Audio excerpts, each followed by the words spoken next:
Game changer நேயர்கள் அனைவருக்கும் வணக்கம். நான் உங்களுடைய காதல் மற்றும் குடும்ப சிறப்பு ஜோதிடர் ஈஸ்வரங்க. எனக்கு என்ன கொண்டு வந்திருக்கேன் அப்படின்னு பார்த்தீங்கன்னா, காலச்சக்கரத்துக்கு 12ஆம் பாவம் சொல்லக்கூடிய மீன ராசி மீன லக்னத்தில் பிறந்த நீங்கள் இப்படி தான் இருப்பீங்க. ஸோ எங்களுக்கான சில விஷயங்கள் இதெல்லாம் நாங்கள் மாற்றவே முடியாது அப்படின்னு இருக்கோம்ல, அதெல்லாம் ஒன்றுமே பண்ண முடியாதுங்க, வேறு வழி இல்லைங்க அப்படின்ற மாதிரியான நிலைகள் இருக்குது. அதை பற்றி தான் எனக்கு பார்க்க போகிறோம். ஸோ மீன ராசி மீன லக்னத்தில் பிறந்த நீங்கள் என்னங்க ரொம்ப யூனிக்குங்க, எப்படி இருப்பீங்க? வேற லெவலுங்க. அதாவது சோம்பேறித்தனம்னா என்னன்னு தெரியாதுங்க. எப்பயுமே சுறுசுறுப்பாக பஞ்சுவாலிட்டியோட வாழக்கூடிய நபர்கள், ஒரு தனித்துவம், ஒரு கௌரவம், சுயமரியாதை, அந்த மாதிரி ஒரு குழந்தைத்தனமான ஒரு உள்ளம் எப்பயுமே வெள்ளந்தியாக இருக்கக்கூடிய மனநிலை எல்லாருக்கும் கிடைக்காது இல்லையா?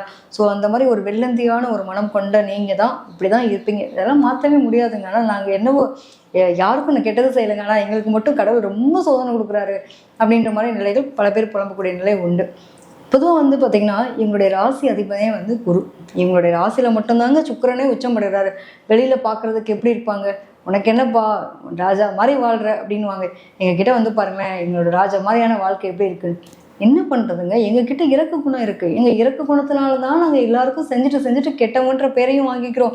எங்களால் ஐயோ பாவமே அப்படின்னு கடந்து ஒருத்தவங்க ஹெல்ப் பண்ணி கேட்குறாங்கன்னா நோ சொல்ல தெரியறது இல்லை. அந்த நோ சொல்ல தெரியாமல் அவங்களுக்காக எல்லாத்தையும் கொடுத்துட்டு, தனக்கு இல்லாட்டையும் பரவாயில்ல எல்லாருக்கும் ஹெல்ப் பண்ணணுன்ற மனநிலையில் கொடுத்துட்டு அப்புறமா உட்காந்து ஃபீல் பண்ணுறது யார் அப்படின்னா, நம்ம மீன லக்னத்தில் பிறந்தவங்க தான். சரி, ஒன்றும் பண்ணுறதுக்கு இல்லை அப்படின்ற மாதிரி.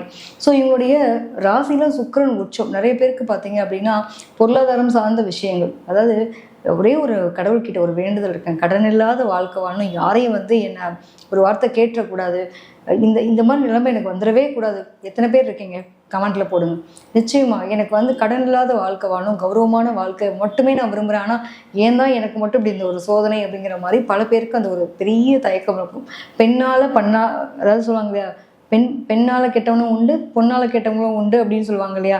அந்த மாதிரி பெண் சார்ந்த பிரச்சனை, பொன் சார்ந்த பிரச்சனை, மண் சார்ந்த பிரச்சனை, இந்த மாதிரியான பிரச்சனைகளோடு பயணப்படக்கூடிய ராசி பார்த்தீங்க அப்படின்னா மீன லக்னம், மீன ராசி தான். ஸோ இவங்களை பொறுத்த வரைக்கும் ரொம்ப தனித்துவங்க, யூனிக்குங்க. என்னென்னா இறக்க குணத்தினாலேயே எல்லாருக்கும் செஞ்சுட்டு எதுவுமே இல்லாமல் இருக்கக்கூடிய நிலையும் இவங்ககிட்ட இருக்குது அப்படிங்கிறத பார்க்க முடியுது. அது மட்டும் இல்லாமல் நிறைய திறமை இருக்குங்க. திறமையை தட்டி கொடுக்குறது அப்படின்னு ஒரு விஷயம் இருக்குல்ல, இவங்களுக்குள்ள இருக்க திறமை இவங்களுக்கே தெரியாது. அந்த அளவுக்கு ரொம்ப முக்கியத்துவம் வாய்ந்தவங்களா இருப்பாங்க. நிறைய பேர் பார்த்தீங்கன்னா ஒரு நல்ல ஆசானாக இருப்பாங்க.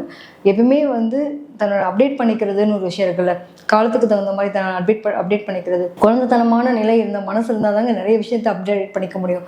அந்த மாதிரி இவங்ககிட்ட ஆன்மீகம் அப்படிங்கிற விஷயம் ரொம்ப ரொம்ப யூனிக்காக இருக்குங்க. அதே மாதிரி குருச்சந்திரன் கிட்டத்தட்ட பார்த்திங்கன்னா ஒரு ரொம்ப தனிமை அப்படிங்கிற ஒரு விஷயத்துலையும் ஆட்படக்கூடிய நிலை. ஒரு டீனேஜை கிராஸ் பண்ணும்போது தான் எங்களுக்கு தேவையில்லாத பஞ்சாயத்து நிறைய வரும். அதெல்லாம் கரெக்டாக அவங்க ஹேண்டில் பண்ணிட்டாங்க அப்படின்னா சூப்பராக இருக்கக்கூடிய நிலை உண்டு. அதே மாதிரி ஒரு ஃப்யூச்சரில் கஷ்டப்பட்டு வாழ்ந்தாலும் ஃப்யூச்சரில் நான் நல்லபடியாக வாழ்ந்தேன் அப்படிங்கிற நிலை இருக்கும். இவங்களை பொறுத்த வரைக்கும் நிறைய போராட்டங்கள், நிறைய சிக்கல்கள் அனைத்தையும் அசால்ட்டாக கடந்து வரக்கூடிய நிலை. ஒரு குறிப்பிட்ட கால இடைவெளிக்கு அப்புறம் எனக்கான நிலை என்ன, எனக்கான அங்கீகாரம் என்ன அப்படின்னு வாழக்கூடிய நபர்கள் தான் பார்த்தீங்க அப்படின்னா நம்ம மீன லக்னத்தை மீன ராசியில் பிறந்தாங்க. எப்பயுமே வாழ்க்கைன்னா 1000 கஷ்டம் வருங்க. 1000 கஷ்டத்தையும் அனாவசியமாக கடந்து வர்றதுக்கான சூழ்நிலை பக்குவப்பட்டோம் அப்படின்னா ஒன்றுமே இல்லைன்னு வாழக்கூடிய நபர்கள். உண்மையிலே மீன ராசி மீன லக்னத்தில் பிறந்தவங்கள்ட்ட போய் கேளுங்க, என்னோடய வாழ்க்கையில் நான் படாத கஷ்டம் கிடையாதுங்க, நான் பார்க்காத பிரச்சனை கிடையாது, எவ்வளோ ஒன்றும் இல்லாத விஷயத்த கூட பெருசு பண்ணி அதுக்காக நான் என்னென்னமோ பாடுபட்டு அதுலேருந்துலாம் வெளில வருது. என் கதையெல்லாம் சொல்லணும்னு வச்சுக்கோங்களேன், ஒரு படமே எடுத்துலாம் அப்படின்ற அளவுக்கு நிறைய விஷயங்கள் அவங்கக்கிட்ட இருக்கும். மீன ராசி மீன லக்னத்தில் பிறந்தவங்க. இவங்களை பொறுத்த வரைக்கும் எப்படின்னாங்க, எப்பவுமே சிந்தனை ரொம்ப ரொம்ப அளவு கடந்த சிந்தனையினுடைய ஆற்றல் தான் ரொம்ப யூனிக்கான ஞானம்னு சொல்லுவோம். இவங்கெல்லாம் இந்த மெடிடேஷன், யோகா, இந்த மாதிரி விஷயங்கள்லாம் ரொம்ப அதீத ஈடுபாடு காட்டக்கூடிய நபர்களாக இருப்பாங்க. ஹெல்த் கான்சியஸ் அப்படின்ற விஷயத்துலையும் சரி, மைண்ட் கண்ட்ரோலாக இருக்கட்டும், சொல்லுவாங்களே கிப்டானிசம்னு சொல்லுவாங்க. அதே மாதிரி பார்த்தோன்னாக்கா மைண்ட் மேஜிக்காக இருக்க மாதிரி, அதாவது மனதை கட்டுப்படுத்தக்கூடிய மனநல ஆலோசகராக இருக்கிறது, மற்றவங்களுடைய மனசை புரிஞ்சுக்கிட்டு அவங்களுக்கு தகுந்த மாதிரி நிறைய அட்வைஸ் கொடுக்கறது, இந்த மாதிரி விஷயங்கள்லாம் பார்த்திங்கன்னா எங்களுக்கு ரொம்ப அசால்ட்டாக ஹேண்டில் பண்ணக்கூடியவங்களே இருக்கும். அதே மாதிரி ரொம்ப யூனிக்கான விஷயங்கள்லாம் எங்ககிட்ட அசால்ட்டாக ஹேண்டில் பண்ணுவாங்க. யூனிக்கான விஷயம்னா என்னங்க அப்படின்னா, ஒரு குரு நிலையில் ஒருத்தவங்க கிட்ட கடவுளோட கனெக்ட் ஆகிறதா இருக்கட்டும், இவங்களாம் தான் ஆசான்களாக இருப்பாங்க இல்லையா? அந்த மாதிரியான விஷயங்கள்லாம் இவங்களுக்கு ரொம்ப சூப்பராக இருக்கக்கூடிய தன்மை இருக்கும். பெரும் பணம் சம்மந்தப்பட்ட விஷயம் எடுத்தனாலும் இவங்ககிட்ட ஒரு நிலை இருக்கக்கூடிய தன்மை உண்டு. வசீகர தோற்றம், என்னதான் வயசானாலும் இவங்களோட அழகு ஸ்டைலும் மாறவே இல்லைன்னு சொல்லுவாங்க இல்லையா? அந்த மாதிரி ஒரு தேஜஸ் அப்படின்றது இவங்க முகத்தில் எப்பயுமே வசீகர தோற்றம் இருக்கும். இவங்களுக்குலாம் பார்த்தீங்கன்னா நல்ல தன்னோட உடம்பும் சரி எப்பயுமே சுத்தமாக இருக்கணும். அவங்க இருக்கிற இடம் சுத்தமாக இருக்கணும். அவங்களுடைய ட்ரெஸ்ஸிங் சென்ஸ் இருக்கணும். இந்த ட்ரெஸ்லாம் கொஞ்சம் அழுக்காயிட்டு போடுவாங்க, அப்படிலாம் அவங்க போட மாட்டாங்க. எப்பயுமே வந்து தன்னை ரொம்ப அழகாக ப்ரெசன்டபுளாக வச்சுக்கிறது, அட்லீஸ்ட் புது ட்ரெஸ் போடுறோமோ இல்லையோ நல்லா வாஷ் பண்ணி க்ளீனாக அது அழகாக மெயின்டைன் பண்ணுறது, இதெல்லாம் ரொம்ப பிடிக்கும். பர்டிகுலராக பார்த்தோம் அப்படின்னா இவங்களுக்குலாம் செல்லப்பிராணி வளர்க்குறது ரொம்ப ரொம்ப பிடிக்குங்க. அதாவது நம்ம வீட்டில் ஒரு ஆளுன்னுவாங்கள்ல, இவங்க பேர் சொல்லி கூப்பிட்டுட்டு இருப்பாங்க. என்னடா இது யாருங்க அப்படின்னா, வெளியில் போயிருக்கான் வந்துடுவான் அப்படின்னு பேசிகிட்டு இருப்பாங்க. யாருங்க உங்கள் பையனான்னு கேட்டால், இல்லைங்க என்னோட நாய்க்குட்டின்னுவாங்க. அந்த நாய்க்குட்டிக்கு பார்த்தீங்கன்னா அந்த அளவுக்கு அந்த செல்லப்பிராணிகள் இப்போ வந்து ஒரு வீட்டில் நாய்க்குட்டி, பூனைக்குட்டி இந்த மாதிரி நிறைய இந்த செல்லப்பிராணிகள் வளர்க்குறாங்க இல்லையா, அதுக்கும் நம்மளோட மனிதர்கள் மாதிரி அவங்களுக்கு நம்ம எப்படியெல்லாம் என்னென்ன நம்ம பண்ணிக்கிறோமோ அந்த மாதிரி ரொம்ப அழகாக வந்து அந்த வீட்டில் ஒரு குழந்தை மாதிரியே பாவிச்சுக்கிறது, இந்த மாதிரி அழகாக வளர்ப்பாங்க. அதில் எப்படி நாங்கள் அந்த கூண்டுக்குள்ளே போட்டு அடைச்சி வச்சு அப்படிலாம் வளர்க்குறது பிடிக்காது, கட்டி போட்டு வளர்க்குறது பிடிக்காது. அது சுதந்திரமாக இருக்கணும், அது எங்கள் வீட்டில் ஒரு ஆள் அப்படின்ற மாதிரி ரொம்ப ரொம்ப ஃப்ரீடம் கொடுத்து அதை அந்த மாதிரி வளர்ப்பாங்க. பட் ஆனால் இதில் ஹெல்த் கான்சியஸ் வர்றதுக்கு அதில் மட்டும் நமக்கு நல்லா இருந்தது அப்படின்னா பிரச்சனை இல்லை. பட் இந்த மாதிரியான எண்ணங்கள் அப்படின்றது இவங்களுக்கு கூட ஒரு தொடர்பு அப்படின்றது இருக்கும். எத்தனை பேர் வந்து பெட்ஸ் வளர்க்குறீங்க, மீன ராசி மீன லக்னத்தில் பிறந்தவங்க கமெண்ட் போடுங்க. நான் எங்கள் வீட்டில் ரொம்ப ஒரு பயங்கர ஒரு ஃப்ரீடம் கொடுத்து என்னோட பெட்டை வந்து நான் பார்த்துட்ருக்கேன். என் பெட் இல்லாமல் என்னால் தூங்க முடியாது, என் பெட் கூட தான் நான் வந்து நிறைய டைம் ஸ்பெண்ட் பண்ணுவேன் அப்படின்னு எத்தனை பேர் இருக்கீங்க அப்படின்றத கமெண்ட்டில் போடுங்க.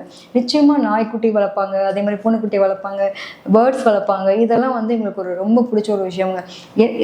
மனிதர்களுக்கெல்லாம் மனசே இல்லைங்க, நல்ல மனிதர்களவே பார்க்க முடியாது. நம்ம நல்ல மனிதர்களாக இறக்கப்பட்டு எல்லாருக்கும் செஞ்சுட்டு ஒரு தூய்மையான மனிதரை கூட பார்க்க முடியல. ஆனால் எந்த ஒரு அன்பும் எந்த ஒரு எதிர்பார்ப்புமே இல்லாத தூய அன்பை கொடுக்கக்கூடிய நபர் யார் அப்படின்னு பார்த்தீங்கன்னா உண்மையிலே நம்ம வளர்க்கக்கூடிய செல்லப்பிராணி தான் சொல்கிற மாதிரி இவங்க ரொம்ப கனெக்ட் ஆகக்கூடியது யாருன்னு பார்த்தீங்கன்னா நிச்சயமாக அவங்க வளர்க்கக்கூடிய செல்லப்பிராணி தான். இந்த மாதிரி ஒரு கனெக்டடுன்றது இவங்கள்ட்ட ரொம்ப யூனிக்கான விஷயம். குழந்தைத்தனங்க, என்ன வயசானாலும் அந்த குழந்தைத்தனம் மட்டும் மாறவே மாறாது. அது அந்த மனசு வேணும்னுவாங்க இல்லையா, இந்த இயல்பான மனசு எல்லாருக்கும் கிடைக்காது. நிச்சயமாக மீன் ராசி மீன் லக்னத்தில் பிறந்தவங்க ரொம்ப குழந்தைத்தனமாக இருப்பாங்க.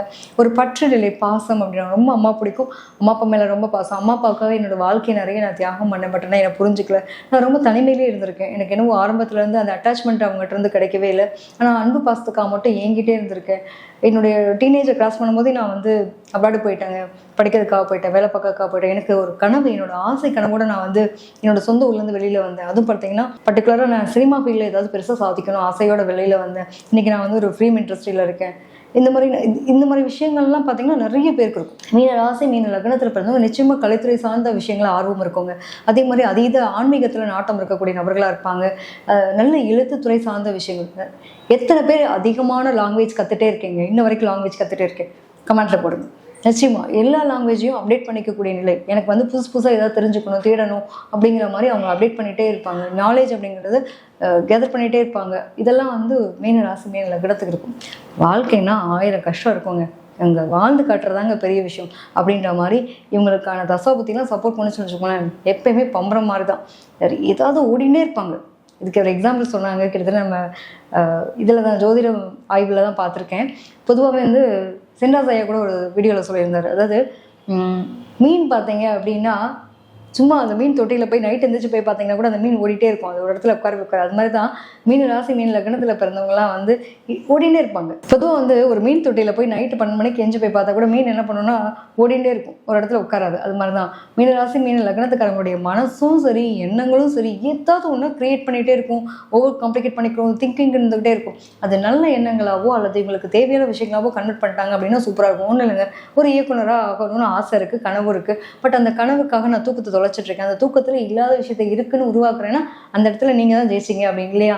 ஸோ அந்த மாதிரி ஒரு சில நிகழ்வுகள், சில சந்தர்ப்பங்கள், சில சூழ்நிலைகள் இதெல்லாம் உங்களுக்கு கரெக்டாக கோயின்சிடென்ட்டாக நடந்துருச்சு அப்படின்னா வேறு லெவல் அப்படின்ற மாதிரி தான். ஸோ உங்களுடைய மனம் தெளிவாக இருந்தால், மனம் அது செம்மையானால் மந்திரங்கள் ஜெபிக்க வேண்டாம்னு சொல்கிற மாதிரி உங்களுடைய மனம் சார்ந்த விஷயங்களை நீங்கள் ரொம்ப தெளிவாக கான்சியஸாக இருந்தீங்க அப்படின்னா நிச்சயமாக உங்களுடைய வாழ்க்கையில் வெற்றி அப்படிங்கிறது இருக்கும். நீங்கள் உங்களுடைய விஷயத்தில் எதை மாற்றிக்கணும், ஒரே விஷயங்க, நோ சொல்ல கற்றுக்கங்க. அது உங்களுடைய விஷயத்தை, ஏன்னா நிறைய பேருக்கு நீங்கள் இறக்க குணத்தினால செஞ்சுட்டு எதுவுமே இல்லாமல் நிலைமையில் இருப்பீங்க. ஸோ அதை நீங்கள் மாற்றிட்டீங்கன்னா போதுமானது. இன்னொரு விஷயம் என்ன அப்படின்னா, கொஞ்சம் சுயநலம் வேணும். பட் ஆனால் அதே சமயத்தில் நம்மளோட சுயநலம் சார்ந்த விஷயங்கள் அப்படிங்கிறப்போ நமக்கான நேரம், நமக்கான சிந்தனைகள் இது எல்லாமே ரைட்டு தான். பட் உங்களுடைய பொறுப்புகளை வந்து நீங்கள் தூக்கி சுமக்காமல் பொறுப்பை வந்து கடமையாகவோ ரொம்ப காதலாகவோ போச்சு அப்படின்னா அது பெரிய விஷயங்களாக இருக்காது. ஸோ கடமைகளையும் பொறுப்புகளையும் தூக்கி சுமக்காமல் இது நம்மளுடைய கடமைன்றதோடு கொண்டு போனீங்கன்னா நல்லா இருக்கக்கூடிய நிலை அப்படின்றது இருக்குது. ஸோ நீங்கள் எதில் கான்சியஸாக இருக்கணும், உங்களுடைய ஹெல்த் சம்மந்தப்பட்ட விஷயம் அப்படின்னு எடுத்துட்டிங்கன்னா நிச்சயமாக 2 விஷயத்தில் ரொம்ப கவனமாக இருக்கணும். அதாவது தூக்கமின்மை அப்படிங்கிறதுனால வரக்கூடிய விஷயங்கள். நிறைய பேருக்கு தைராய்டு பிரச்சனை இருக்கும், ஸ்கின் டிசீஸ் இருக்கும். அதே மாதிரி ஸ்வீட் சாப்பிடக்கூடிய ஸ்வீட்லாம் ரொம்ப பிடிக்கும். பட் அந்த உணவு சார்ந்த விஷயங்கள், உப்புக்கள், இந்த உப்பு தொடர்பான விஷயங்கள் ரொம்ப பிடிக்குது அப்படின்றதுக்காக நீங்கள் எடுத்துட்டிங்கன்னா அது சார்ந்த பிரச்சனைகள் வர்றதுக்கான சுரப்பிகளில் பிரச்சனைகள் வரலாம். ஸோ அதிலலாம் கொஞ்சம் கவனமாக இருக்கிறது. நிறைய பேருக்கு எலும்பு தேய்மானங்கள் வர்றதுக்கான வாய்ப்புகள் உண்டு. அதே மாதிரி ஜெனட்டிக் இஷ்யூஸ் ஏதாவது இருக்குது அப்படின்னா அதை பார்த்துக்கலாம். செரிமான தொந்தரவு, அதனால் கால்வலி பிரச்சனை, இது எல்லாமே உங்களுக்கு கண்டிப்பாக இருக்கும். ஸோ அது சார்ந்த விஷயங்களுக்கு ட்ரீட்மெண்ட் எடுத்துக்கிறது ரொம்ப நல்லது. சரிங்க, என்னோடய வாழ்க்கையில் முக்கியமான ஈவெண்ட் சில விஷயங்கள் இருக்குல்ல, அதில் நான் எதில் எனக்கு கரெக்டாக இருக்கும் அப்படின்னு எடுத்துட்டிங்கன்னா நிச்சயமாக உங்களுக்கு பொதுவாக குருதசா காலங்கள் பெரிய சப்போர்ட்டிவாக இருக்கக்கூடிய நிலை உண்டுங்க. அதே மாதிரி செவ்வாய் தசா காலமாக இருக்கட்டும், சந்திர தசா காலமாக இருக்கட்டும், புதன் தசா காலமாக இருக்கட்டும், இந்த தசாபுத்தி காலங்கள் மட்டும்தான் உங்களோட லைஃப்பில் முக்கியமான ஈவெண்ட்ஸ் அப்படின்றது மாதிரியான விஷயங்கள் நிறைய பேருக்கு கனெக்டடாக இருக்கக்கூடிய நிலை இருக்கும். எந்த ஒரு நிகழ்வு, நான் கார் வாங்கினேன், பைக் வாங்கினேன், வீடு வாங்கினேன், நான் ஏதாவது ஒரு ஸ்கில் கற்றுக்கிட்டேன், நான் முதல் ஸ்கூலில் ஜாயின் பண்ணேன், எனக்கு முதல் குழந்தை பிறந்தது, இந்த மாதிரி விஷயங்கள் எல்லாமே பார்த்தீங்க அப்படின்னா நிறைய பேருக்கு அந்த ஈவெண்ட் எல்லாமே இந்த தசாபுத்தி காலங்கள் தான் நடந்திருக்கும். அது மட்டும் இல்லாமல் உங்களுடைய நிலைப்பாடுகள், நிறைய பேர் கடவுள் வழிபாடு, கடவுள் நம்பிக்கை, ஆன்மீக நாட்டம் அதீதமாக குறிப்பிட்ட காலகட்டத்துக்கு அப்புறம் நிச்சயமாக என்ன மாதிரி வாழ்க்கையில் எப்படிலாம் இருக்கக்கூடாதுன்ற மாதிரி நான் வாழ்ந்திருக்கேங்க, எப்படிலாம் இருக்கணுன்ற வாழ்க்கையும் இந்த அனுபவம் மட்டும் தான் எனக்கு கிடச்சிருக்கு அப்படின்னு வாழ்ந்துட்டு இருக்கக்கூடிய நபர்களாக நீங்கள் இருந்தே ஆகணும் அப்படிங்கிற தன்மை உண்டு. அதீத ஆன்மீகம், அதீத டீனேஜ் லைஃப்பில் நான் பார்க்காத நிலைகள் கிடையாது. இன்றைக்கி பார்த்தீங்க அப்படின்னா ஆன்மீகம்ன்ற ஒரு கடவுளுடைய அனுகிரகம், எனக்குன்னு குருமார்கள் இருக்காங்க, நான் நிறைய நம்பிக்கை சார்ந்த விஷயங்களில் இருக்கேன் அப்படின்ற ஈடுபாடு பல பேருக்கு இருக்கும். அதே மட்டும் இல்லாமல் இதெல்லாம் உங்களை பற்றி சில விஷயங்கள், நான் குறிப்பிட்ட விஷயங்கள் மட்டும்தான் கொடுத்துருக்கேன். இன்னும் கொடுக்கறதுக்கு நிறைய இருக்குது. குறிப்பிட்ட விஷயங்கள் மட்டுமே அப்படிங்கிறப்போ இன்னும் உங்களை பற்றி வேறு விஷயங்கள் ஏதாவது நீங்கள் சொல்லணும்னு நினச்சிங்கன்னா நீங்கள் கமெண்ட்டில் போடுங்க, கண்டிப்பாக சொல்கிறேன். ஸோ உங்களுக்கு தனிப்பட்ட முறையில் என்கிட்ட ஜாதகம் பார்க்கணும் அப்படின்னு நினச்சிங்கன்னா கீழ்கண்ட நம்பருக்கு தொடர்பு கொள்ளுங்கள். நன்றி, வணக்கம்.